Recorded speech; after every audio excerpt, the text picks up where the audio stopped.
எங்களுடைய சட்டமன்ற உறுப்பினர் அண்ணன் மார்க்கண்டேயன் அவர்கள் வந்து தெரியும், கிட்டத்தட்ட 8 நாட்களாக சிறையில் அடைக்கப்பட்டிருக்கிறாரு. இந்த அரசை வந்து தவறாக பேசிட்டாரு, அவர் மீது வழக்கு போட்டு ஒரு மிரட்டுகின்ற பணியை இந்த செஞ்சு கொண்டிருக்கிறது.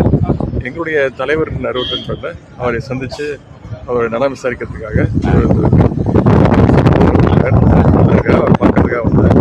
நானும் நம்முடைய முன்னாள் அமைச்சர் ஈராஜன் அவர்களும் நம்முடைய சட்டமன்ற உறுப்பினர் அனிதா ராதாகிருஷ்ணன் அவர்களும் போய் நேரில் அவரை சந்தித்து நல்லா விசாரிச்சுட்டு வந்திருக்கிறேன். ரொம்ப தைரியமாக இருக்கிறாரு, மகிழ்ச்சியாக இருக்கிறாரு. தொடர்ந்து திமுக உறுப்பினர் வழக்கு பதிவு பண்றாங்க, எப்படி பாக்குறீங்க சார்? தொடர்ந்து அனிதா ராதாகிருஷ்ணன் தொடர்ந்து இப்போ இவங்க பண்ணியிருக்காங்க, அது எப்படி பாக்குறீங்க? இது அந்த அரசனுடைய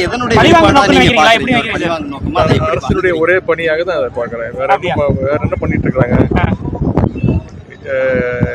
சோஷியல் மீடியாவில் அவங்க கட்சியை சேர்ந்தவங்க சொல்லப்போனால் தூத்துக்குடியில் திருநெல்வேலியில் தான் வந்து தவிக நிர்வாகிகள் மீது அவங்களுடைய கட்சிக்காரங்களே வந்து பல்வேறு குற்றச்சாட்டுகளை வச்சிருக்கிறாங்க.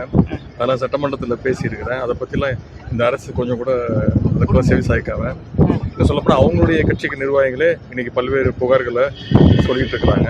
அதை பற்றிலாம் இந்த அரசு எந்த நடவடிக்கையும் எடுக்கல. முழுக்க முழுக்க திராவிட முன்னேற்ற கழகத்தையும் எங்களுடைய சட்டமன்ற உறுப்பினர்களையும் அண்ணா திராவிட முன்னேற்ற கழகத்தின் சட்டமன்ற உறுப்பினர்களை வாங்குவதிலும் சோஃபா கொடுத்து, உங்களுக்கு தெரியும் நான் யாரை சொல்கிறேன்னா உங்களுக்கு தெரியும், அவங்க தான் சொல்கிறேன்னு இந்த பணிகளை இந்த அரசு முழு நேரமாக 24 hour ஜாபாக செஞ்சு கொண்டு. செய்திகளை உடனுக்குடன் தெரிந்து கொள்ள கீழ்கண்ட கேபிள் மற்றும் டிடிஹெச் நெட்வொர்க்குகளில் எம்நாடு செய்தி தொலைக்காட்சியை காணுங்கள். பாதகம் செய்பவரை கண்டால் நாம் பயம் கொள்ளலாகாது பாப்பா. மோதி மிதித்து விடு பாப்பா, அவர் முகத்தில் உமிழ்ந்து விடு பாப்பா. அண்மை செய்திகளை உடனுக்குடன் தெரிந்து கொள்ள இணைந்திருங்கள் எம்நாடு தொலைக்காட்சியுடன்.